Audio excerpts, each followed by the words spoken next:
Assalamualaikum warahmatullahi wabarakatuh. Saya Dinda Puspasari dengan NIM 1930203069. Di sini saya akan membacakan UTS Manajemen Pusat Sumber Belajar. Yang pertama, pengertian sumber belajar. Sumber belajar adalah segala macam bahan yang dapat digunakan untuk memberikan informasi maupun berbagai keterampilan kepada murid maupun guru.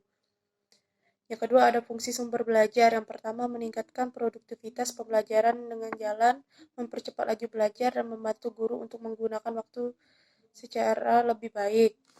Yang kedua, mengurangi beban guru dalam menyajikan informasi sehingga dapat lebih banyak membina dan mengembangkan gairah.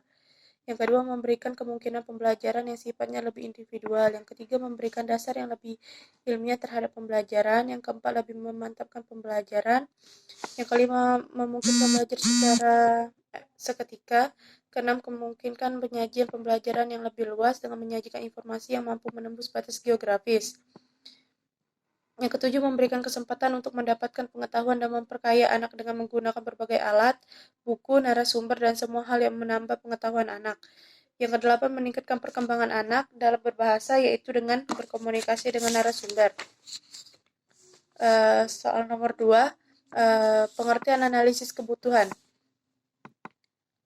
Suatu proses untuk mendapatkan informasi mode spesifikasi tentang perangkat lunak yang diinginkan. Analisis kebutuhan merupakan suatu di antara banyak aktivitas kritis pada proses rekayasa kebutuhan perangkat lunak untuk memenuhi ranah permasalahan dari sistem yang berjalan dan ranah solusi dari sistem yang akan dibuat. Langkah-langkahnya yang pertama ada perencanaan. Yang perlu dilakukan membuat klasifikasi siswa, siapa yang akan terlibat dalam kegiatan dan cara pengumpulannya. Yang kedua, pengumpulan data. Perlu mempertimbangkan besar kecilnya sampel dalam penyebarannya. Yang ketiga, analisis data. Setelah data terkumpul, kemudian data dianalisis dengan pertimbangannya. Yang pertama ada ekonomi, ranking, frekuensi, dan kebutuhan. Yang keempat, membuat laporan akhir.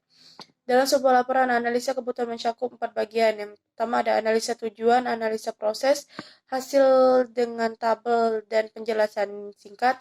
Yang keempat ada rekomendasi yang terkait dengan data. Soal nomor 3, laboratorium sebagai sumber belajar. Di mana manfaat laboratorium yaitu sebagai sumber belajar mengajar yang digunakan sebagai metode pengamatan dan metode percobaan serta sebagai prasarana pendidikan atau sebagai wadah dalam proses belajar mengajar. Yang kedua, perpustakaan sebagai sumber belajar.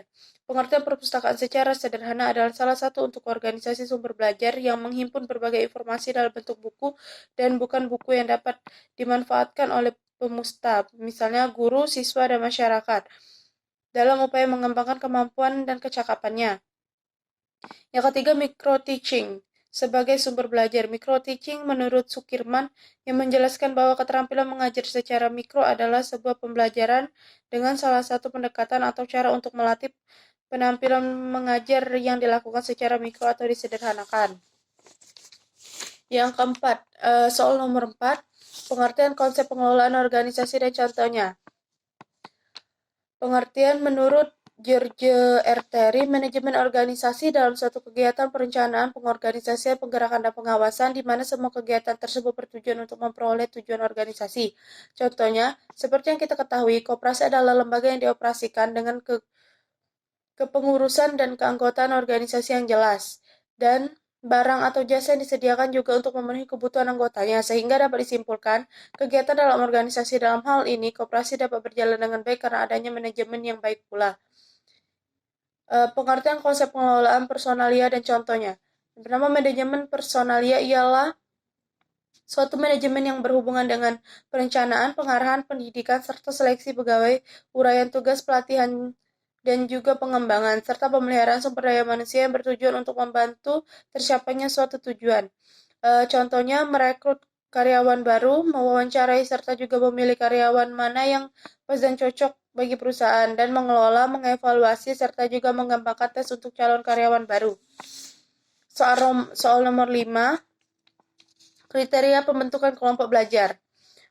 Yang pertama, jika sebuah tujuan atau materi pembelajaran dipandang lebih berhasil dipelajari dalam bentuk kelompok tertentu, maka harus dibentuk kelompok belajar sesuai dengan kebutuhan. Kedua, jika fasilitas belajar dipandang hanya dapat digunakan oleh kelompok kecil sarana bergantian, Maka siswa harus dibagi menjadi beberapa kelompok. Yang ketiga, jika para siswa memiliki karakteristik yang berbeda seperti dalam minat, kemampuan, atau keahlian umur, maka para siswa harus dikelompokkan berdasarkan kesamaan karakteristiknya. Cara menjadikan kelompok belajar yang efektif dan efisien. Yang pertama, menentukan lama waktu belajar kelompok, menentukan tempat belajar kelompok, fasilitas atau perlengkapan yang dibutuhkan, menciptakan suasana yang serius tapi santai, pembagian tugas yang merata, membuat struktur anggota, fokus pada tujuan belajar kelompok, saling membantu, tentukan materi pembelajaran yang dilaksanakan, menciptakan suasana belajar aktif bukan pasif. Sekian, terima kasih. Wassalamualaikum warahmatullahi wabarakatuh.